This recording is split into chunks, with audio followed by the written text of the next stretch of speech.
Attachment Theory in Action podcast listeners and viewers. I'm your host, Jenna Kelly, and I hope this interview finds you well wherever you are listening or watching today. And I'm really excited to share this next conversation with you because it was just like sitting down with a friend, because he is a friend, he's a colleague, and he's just a very well-rounded, thoughtful clinician, trainer. He's also the executive director of the Knowledge Center at Chaddock. And we're dedicating this episode to a very special leader within Chaddock, Debbie Reed, our past president and CEO, who unfortunately passed away recently. And so she was kind of the inspiration for us talking about attachment styles in the workplace, which is something that research has not paid enough attention to. It's starting to get more traction in the last few years, but that's why I'm glad that him and I just have a chance to think about it together and how it applies to the various work dynamics and to the outcomes of our work. And we also think together about some strategies because our attachment styles are always there. They're always impacting relationships, regardless of the setting. And there's always an opportunity to better understand those and to do more healing and work on ourselves. So cool to sit down and talk with Josh. And like I said, with him being the executive director of the Knowledge Center has so many cool offerings that's all about supporting professional growth in attachment-based and in trauma-informed work.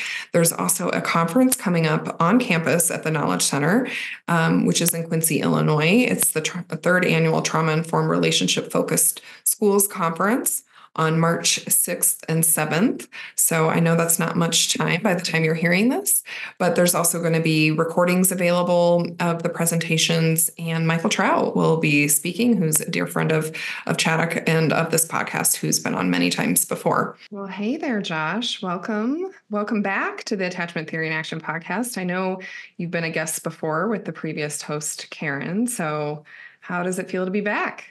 It's great. It's been a while, and excited to be here with you. And you've just been doing a phenomenal job as the new host, and excited to talk about today's topic.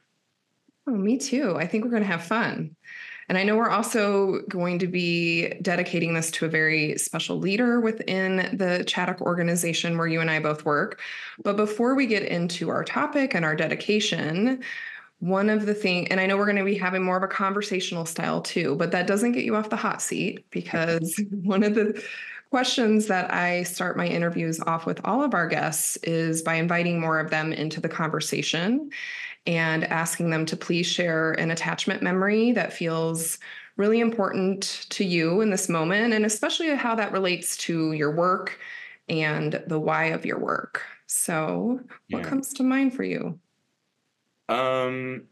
I think that just off the top of my head, I think the thing that comes up for me is mealtime food. And one of our colleagues that we're both connected with, Steve, talks about food as a mother's love. Mm-hmm. And as I think about my mom in particular, she did a lot of things with collecting recipes and having me be a part of cooking, and I have a lot of memories of doing that. And one of my favorite memories is when I was very young, I had a summer project where she had me mail off letters to different family members across the country asking for their favorite recipe. And then I created my own cookbook as a little kid, and I drew my own little illustrations as like a 6-year-old. And part of that project was as those recipes came in, her and I cooked them together. And so, as I've grown into an adult, and food and cooking for others is really important and a fun thing for me. And so, yeah, just that sacred space of sitting around a table and, kind of pouring a little bit of yourself into the recipe, as much as you are spices and anything else, that there's care and concern that goes into preparing a meal for your loved ones. Yes. Thank you for sharing that really loving memory with your mom. And Steve Zolak is who you're referring to, just in case our listeners are curious. We have a previous episode with him as well, where he is always so compelling to listen to. And so here you are now, you work in an attachment-based organization, and we wanted to talk about the leader of our organization who recently passed away, Debbie Reed.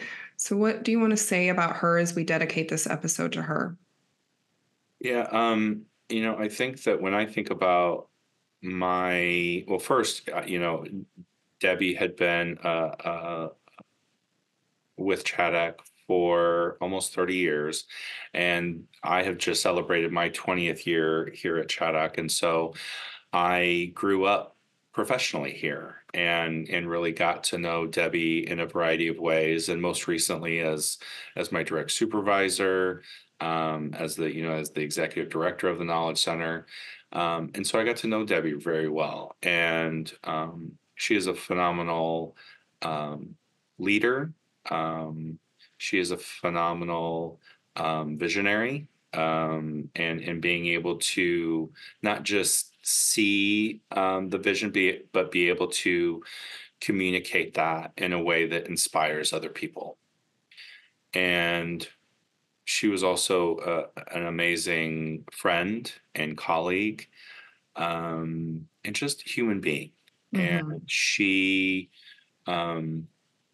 always did what was right, even if that was the hard thing to do, which, in this day and age doesn't always feel the case. And so she led by example, and she was a true example of what a servant leader is. She one of my memories of her is, we had a big windstorm come through, and the city as a whole lost, I think it was something like over 1,500 trees.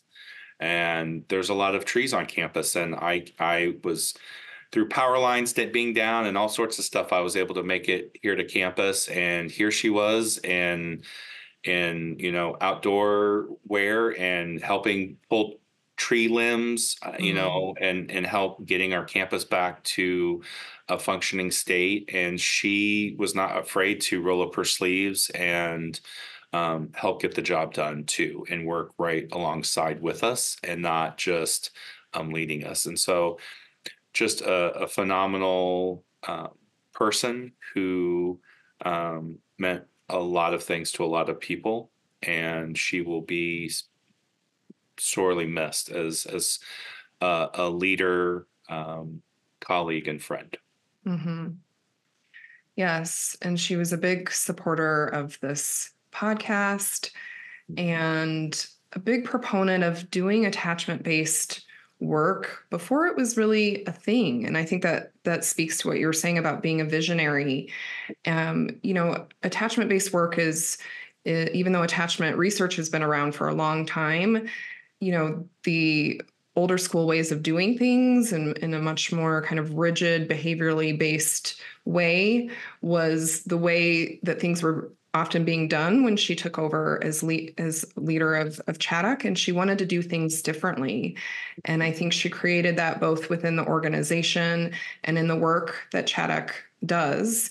And her leadership style, which so our conversation today is going to be about attachment styles in the workplace. And so the attachment style of a leader matters. Mm-hmm. And so I would venture to say that Debbie probably was a securely attached individual.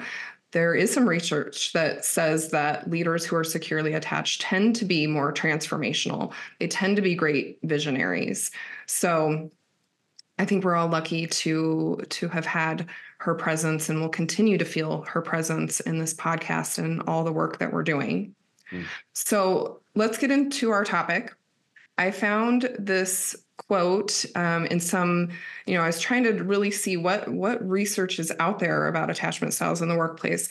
And I found this quote from Cindy Hazan and Philip Shaber, who were some of the first to really look at this topic back in 1990. And there's a quote that says, just as studies of love generally ignore its relation to work, studies of work generally tend to ignore its relation to love. And so when we talk about attachment, we often, so much, including on this podcast, but just in general, we think about it in terms of parenting and caregiving. There's a lot of research on that. We think about it in terms of romantic relationships and maybe even friendships. And again, there's a lot of research on that as well. But there's not as much on the workplace. And there is more that has come out in the last, few years. So that's exciting. But I think it's such an important, inquiry for us all to really think about the way attachment styles show up at work. So let's do like a quick little attachment 101. So I know a lot of our listeners and viewers are very well versed in attachment, but we could have some new listeners. I hope we do. And we could also just have some people that would appreciate a refresher. So about 50% of the population are classified as securely attached individuals, which is usually the result of their primary caregiving being very trusting and consistent. And so the securely attached individuals then often see the world as very trusting and good. And not to say that it's all perfect and Pollyanna, but then they're able to express their needs. They're able to form close and secure relationships. And very importantly, they're able to receive their needs being met. They're able to trust that that's going to happen and receive proximity and tenderness and closeness. And then the other approximate 50% of the population is classified as insecurely attached. And insecurely attached has different subtypes. And so as children, this is often either what we call anxious ambivalent, where their primary caregiving was often very inconsistent.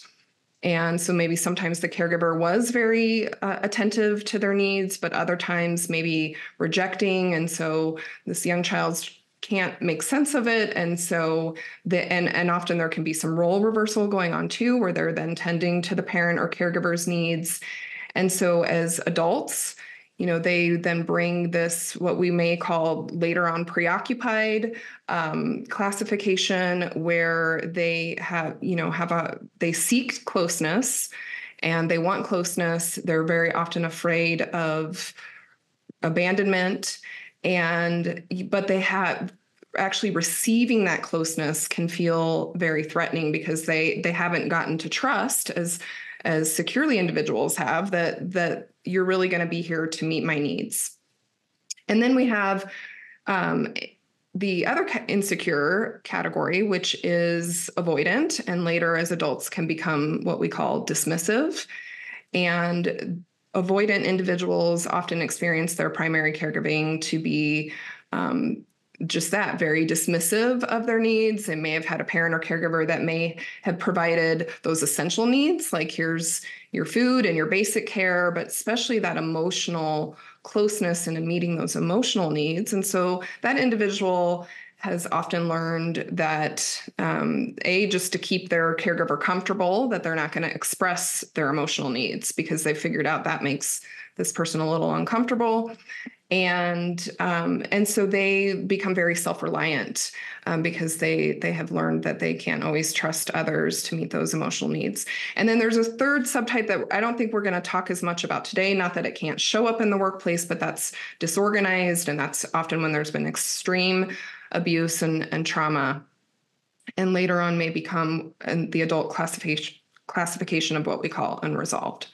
So let's talk about, and I also want to say that there's always an opportunity for those with a more insecure type to go on to experience what we call earned or learned security through later relationships, romantic relationships, friendships, and maybe even in the workplace, because there are so many relationships in the workplace. And just hearing you that you've been at Chaddock for 20 years, I'm sure you've experienced a lot of relational growth at Chaddock. So let's talk about, how do we think these different styles show up, Josh? Let's start with secure individuals. What do we think? Well, when I think about, how does this show up, I think that again, when we think about tenure, and just um, I I would think that it shows up differently depending upon how long somebody's been here, right? So if you're depending upon your attachment style in the beginning, you may feel more comfortable because you don't the relationships haven't really formed yet. They're not that more intimate. But when you have been with an organization or with a specific employer for 5, 10, 15, 20 years, and you end up spending sometimes I spend more time with people that I work with than people in my own family. If I think about, the 40-hour work week and how closely I might be working with somebody, I think that that's the first thought that comes into my mind is I wonder how our attachment styles might manifest themselves differently,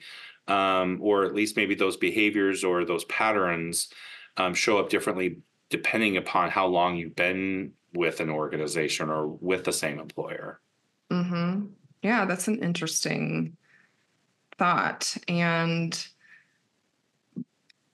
I think there's that opportunity to move towards security if you're an individual who maybe wasn't secure when you started by the different workplace relationships that you formed. And there's also an opportunity to maybe perpetuate insecure styles as well. And so, we know, like I said, from the research that is out there, that secure individuals tend to report higher levels of job satisfaction. They tend to be more creative, more confident. They may experience less burnout. They work well with others. They form those close relationships, and they value relationships. And what's interesting now, this was back in 1990, so I don't know if this is true or just a one-off, but when they looked at different occupational categories, that teachers were more likely to have a secure Mm. classification.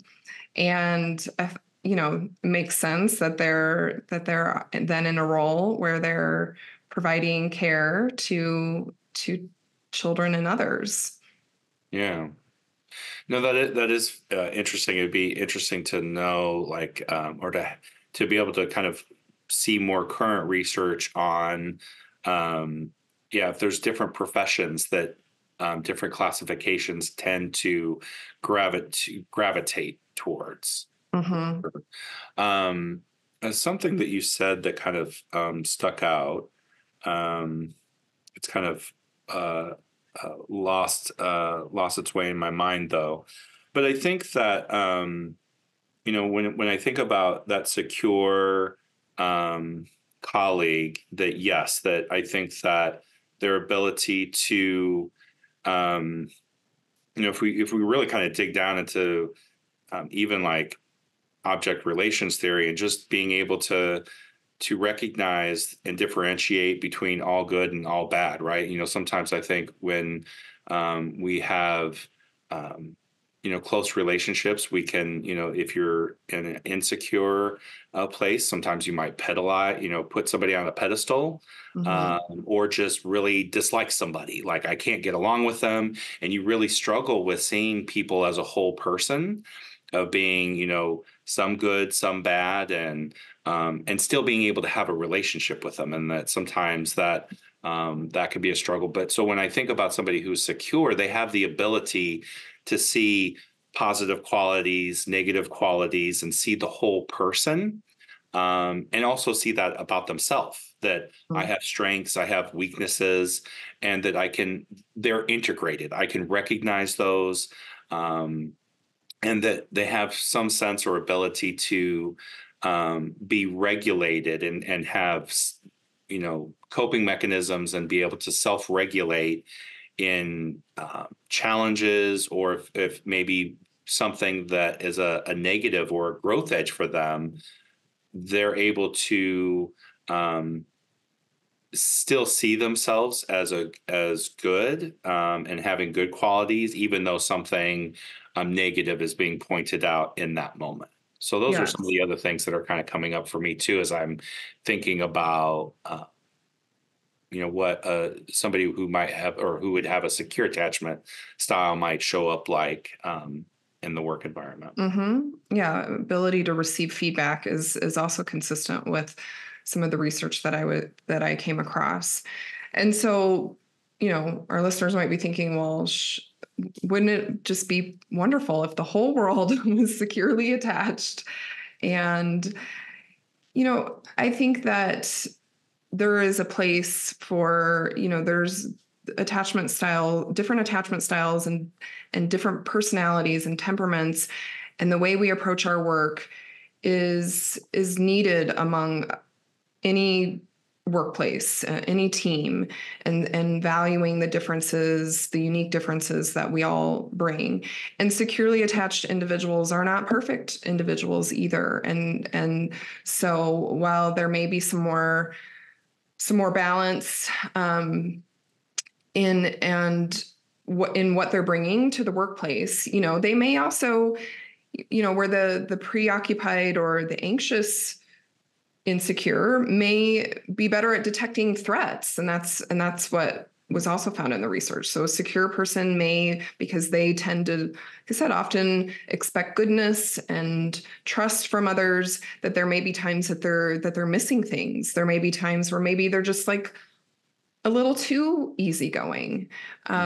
So want to say that there's strengths and difficulties for all of the categories. Well, and I think it's so important for anybody who's doing attachment-based work and working with others, and that regardless of your attachment classification, it's not a diagnosis. It's not saying that something's wrong or you're broken by any means. It's just a way that we've been able to understand and identify that there are specific ways or strategies, adaptations to the way that human beings approach relationships, that we've been able to say, here are some categories to help us understand how this person or this person navigates things. And some of those qualities, have been categorized in the secure or anxious or avoidant. But it's not that it's bad or wrong. But it can help. Understanding them can help us have a deep understanding, one, of ourselves, regardless of what classification we are, and two, a greater understanding of those around us, again, regardless of what their classification is. I think the other thing that is so important, and I'm sure many of our listeners to the podcast already know this, but I think that people who aren't steeped in attachment work, say and it's almost like a pet peeve of mine when someone says, oh, they're attached or detached. Like they use language that's very kind of binary, where really attachment is such a spectrum. You don't either have an attachment or not have an attachment. There's a lot of gradient to that, to the different attachment styles and how they manifest themselves in our behaviors and in our approaches. And so, I think that it's also important to remember that you can be attached and have some avoidant or anxious tendencies. Absolutely. That maybe if under certain stressful situations or certain events could happen that could kind of push you into that to a different category for that period of time. And so I think, again, I think it's just a wonderful tool for us to have a deeper understanding of who we are as human beings and how we connect to each other as human beings, as a tool to gain deeper understanding and empathy and compassion for ourselves and for those who are around us. Yes. Yes, I think that's a really important thread of this conversation, is that the more we understand about our own styles and recognizing, like you said, these are not fixed. They can be very contextual. They can be very dependent on who we're in relationship with. But the more we understand about ourselves, And the more we understand that about others, it's going to strengthen the way we work together. And when we are working together well, then the work that we're doing with others, especially a lot of us listening are in the helping field or the teaching field. And so then this impacts the work that we're doing with others. And that's the final outcome that we really need to be thinking about. Why does this matter? Well, and I think too that, one of Chaddock's tenets is that when we approach the treatment process, is that the relationship formed between parent child, that relationship is our primary client. And I think that that's why attachment based work is so important to us, and that it helps us understand how those connections are formed, how they're maintained, when trauma might disrupt that process, that universal process of us connecting to our parents, and then how that connection then generalizes to our other relationships as we grow older and enter into other social settings, whether it's with an employer and colleagues, or with a spouse and with our own children. Yeah.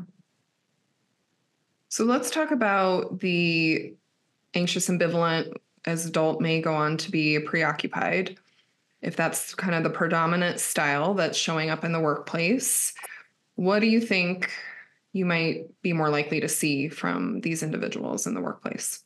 So as I'm thinking about that particular attachment style, I think that some things that you might see are individuals that really are more focused on the relationship piece of the work environment than the work itself. They're really looking for seeking out approval, really struggle with hearing feedback, even if it's constructive, even if it's warranted, and may have those really close relationships, may have that work spouse, so to speak, where they, again, are really prioritizing the relationships, the connections, but really it's feeding that inner, deeper drive to have that connection and approval. So it's not necessarily that relationships are more important, but they're trying to meet that need internally, to have that for some level of regulation and connection. And for those of us who are, working with individuals like that, that could be frustrating because that, they may be more focused on what's the most recent gossip. They're always kind of floating around the office, and they're, having more conversations than focusing on a specific project. As a supervisor, they may show up to supervision sessions talking more about, what's going on in their life versus actual work projects and statuses and needs that they have to be able to make that happen. Yeah, I think if there was ever a classification of somebody who's going to have a work spouse, it would probably be preoccupied, although it can, anybody can have a work spouse. I think that just speaks to the power of what's happening in relationships at work. We have some of us have work spouses. We have supervisors. We have all of these things, like you said, that can sometimes then trigger those internal attachment wounds that we're trying to figure out how to get those needs met. And sometimes that can take our eye off the work. On the plus side, the strengths of somebody who's preoccupied, though, is that they do want that approval, so they can be hard workers too. They can be very focused on getting that approval, so that they are working hard. They can also be really good at detecting threats because they experience that perhaps in their primary caregiving. And so they can be really great people to have on the team. And especially if they have good supervision that's helping them learn and grow and reflect, because they can also be very self-reflective. And we know that being reflective, especially in the helping and teaching fields, is a really important quality. But I think all of these can, if not kind of in balance or with that ability to reflect, recognizing when maybe I need to have better boundaries. So if all of this doesn't find a good balance, it can be a problem with boundaries. They may be checking their emails at all hours of the night because they want to be responsive. They may be more likely to people please. So And they're probably perseverating of they send an email and then think about, oh, I should have said it this way, or I should have said it that way. Or oh, I didn't like how this conversation went, or those kinds of things. Yes. Oh, it kind of sounds like me a little bit. Uh-oh. We'll talk about that in a minute. Now I'm going to the avoidant. Yeah, or if they get an email where I need to meet with you the next, from a supervisor or even a colleague, like I need to meet with you about something the next day. If there's no context in that email, just anxiety. Yes. And I think that can be anxiety provoking for anybody, but you match that with somebody who leans more towards preoccupied, and that's just a perfect storm for amplified anxiety. Well, I think what ends up happening is they end up putting they create the story about there being a break in the relationship. Mm-hmm. Like when we're talking about that,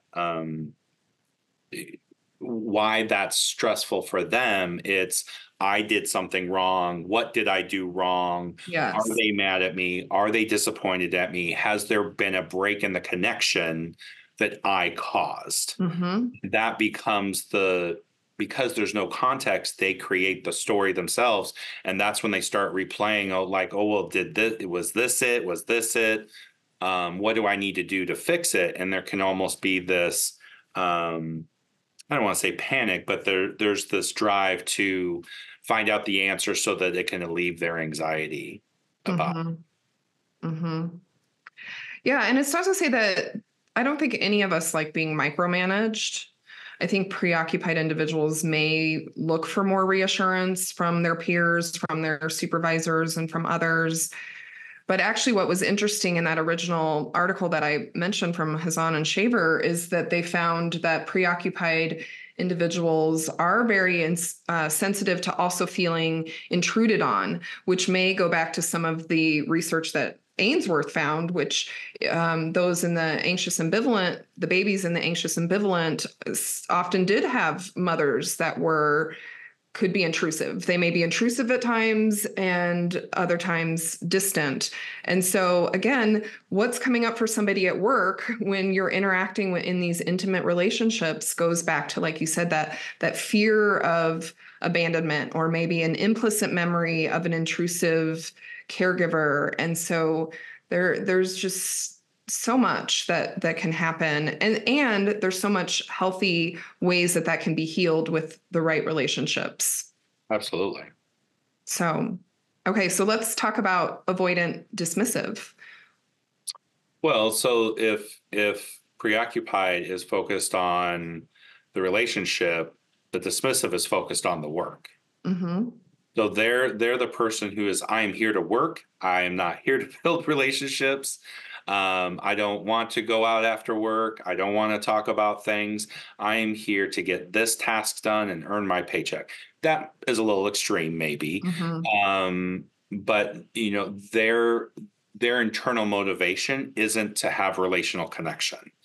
They are there for this reason, this project, and relationships don't feel that need, that connection, like the anxious does. Mm-hmm. And so they are really more driven and task oriented than, as we talked with the last group, where they were so much more focused on relationships.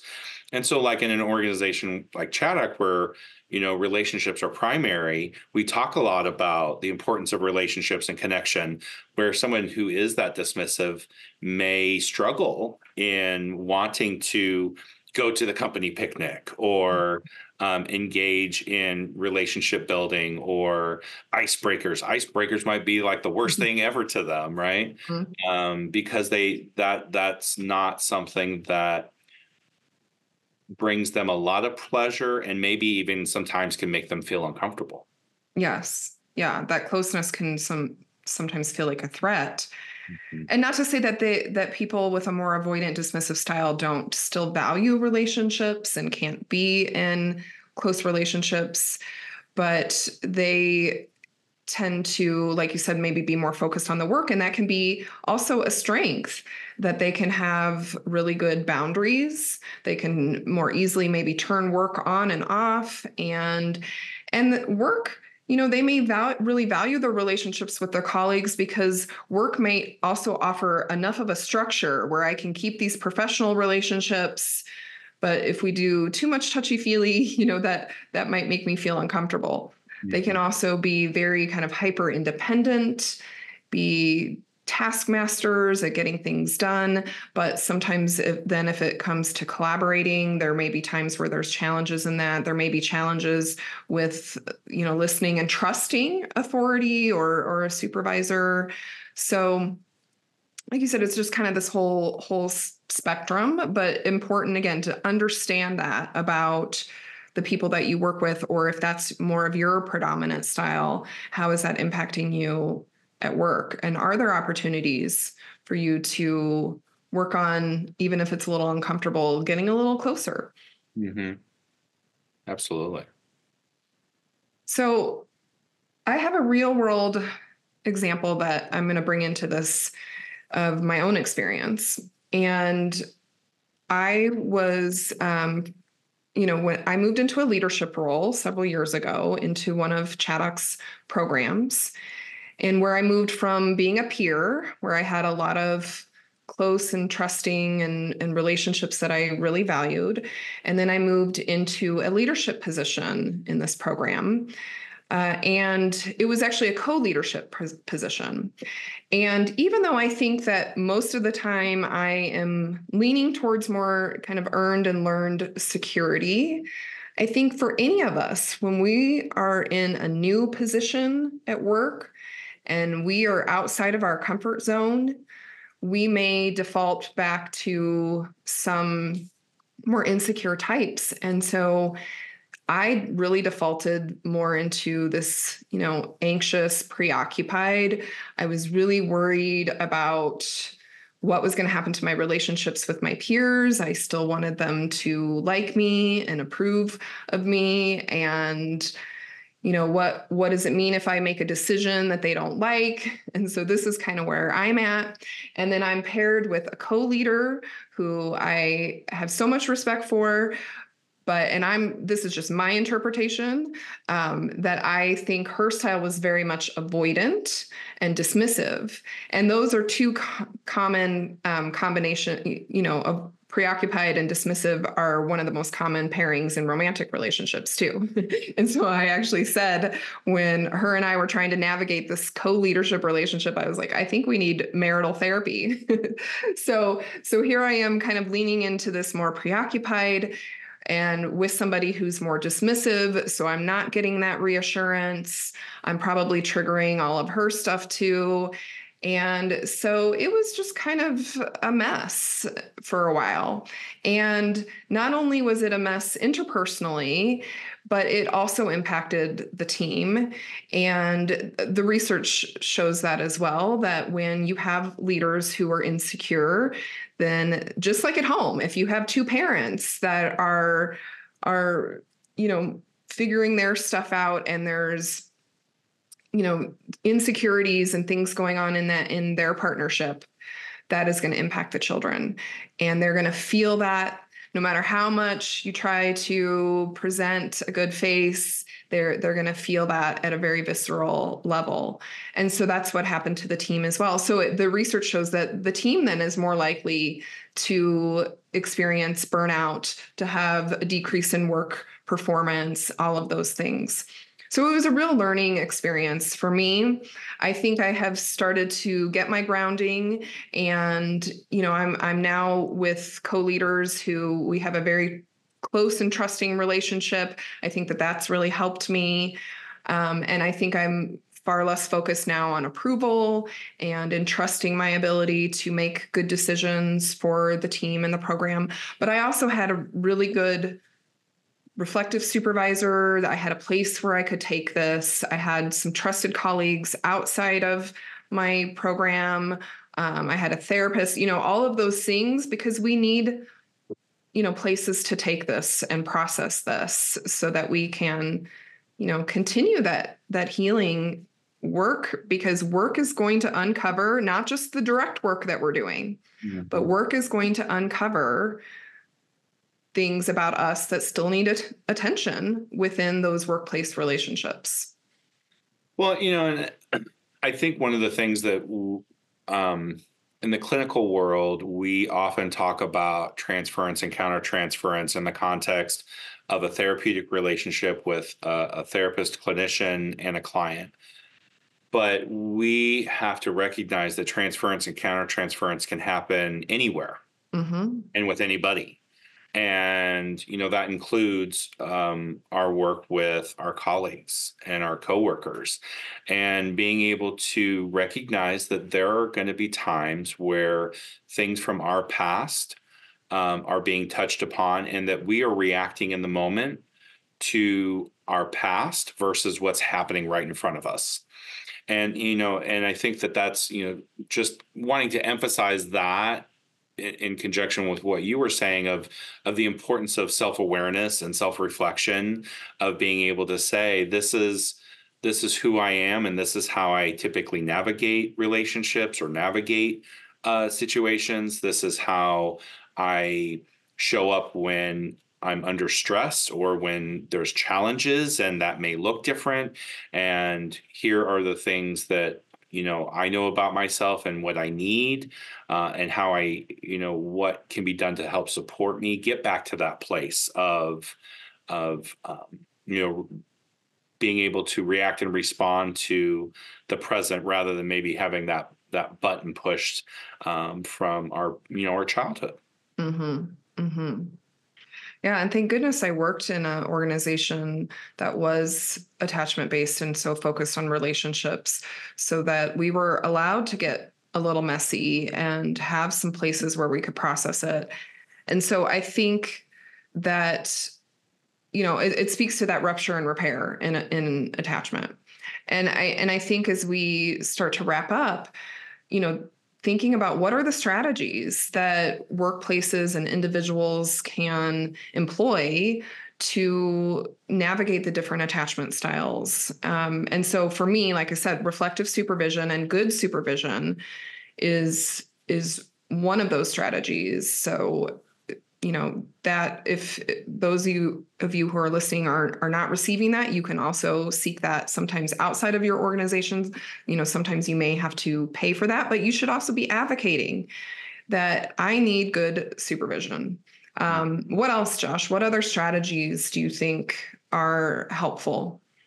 Well, I think anything that can help us with our reflective functioning, or our ability to have mentalization.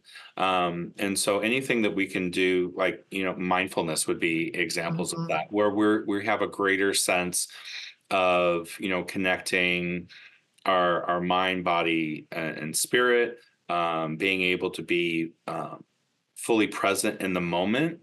Would be, very easy example of something that somebody could start today, and starting incorporating a mindfulness practice to help them be more aware of their reactions and responses to their internal states, internal stimulus as well as external stimulus. Mm-hmm.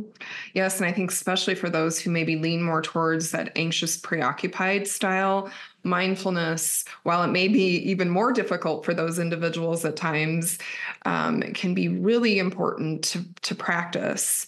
And I think practice too, that's an important strategy. Like trying different things out in safe situations where you can try different things on. For a preoccupied person, that might just be practicing some boundaries of when they're going to check their emails, when they're not going to check their emails, and just going a whole day of really having a good practicing with some good boundaries and turning that off. And what does that feel like?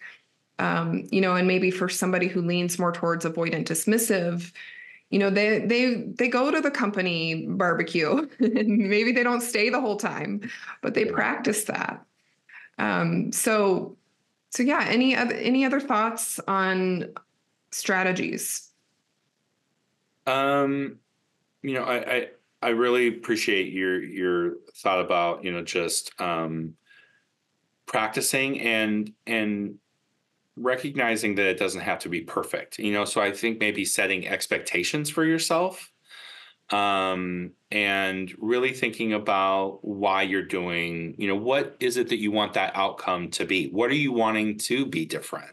Mm-hmm. And just taking some time to reflecting on that. Like, what do you want the outcome of doing some different strategies to be, can help you pick that strategy, and do activities that will help move you in that direction, move the dial in the way that you're hoping for. So I think the other thing for me is what do you want things? Do you want things to look different? And two, how might they look different? Mm-hmm. Mm-hmm. Yeah.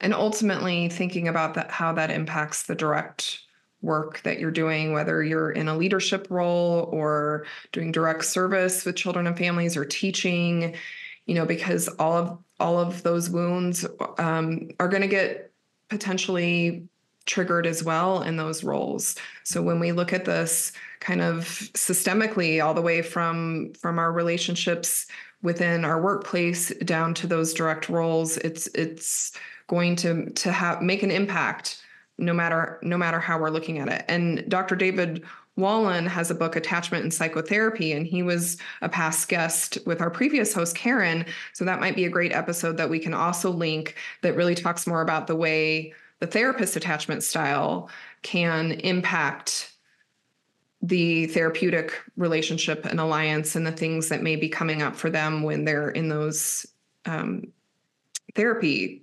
relationships. So Absolutely. yeah, transcends in all places. So that's why I think it's so exciting that we're talking about it in the workplace. I hope that there continues to be more research coming out on the way this impacts the workplace. It's just an important way for us to understand ourselves and others. So anything you want to end us on, Josh? This has been a really fun conversation. I think that just touching on what you talked about, rupture and repair, is that life is messy, relationships are messy, and that there are going to be times where there is rupture. And I think that as regardless of what role we're in, I think trying to work towards that repair and understanding, having compassion for ourselves and for others, and finding ways to repair those moments, and having that relational connection is so important. And so just recognizing the importance that when there's a rupture, that all of us work to repairing that. Yes. And I think that's, again, a chance for us to work it out in real time, because as children, we may not have experienced enough successful repair. And in the workplace, again, especially if you're working somewhere that really values attachment and repair, you can have the opportunity to do that. And maybe a dismissive person might say, well, I don't need repair, or I'm fine, I'm good. And a preoccupied may be more likely to get so preoccupied that maybe they can't even really step back enough to be part of that repair. But if you have individuals that can help support that, again, it might be a supervisor, a different, trusted colleague. There's different practices. We've done circle practices within Chaddock when there have been ruptures. So that's something we can link in our show notes as well if you're wanting to learn more about circle practice. So yeah, we'll link anything we can think of that will be helpful resources. And like I said, I just hope we keep talking and learning about this in the workplace so that we can keep doing amazing work with the clients and children that we're ultimately hoping to support. So thank you so much, Josh. This was really fun. Yeah, it was great. Thanks for having me on. Yeah, take care.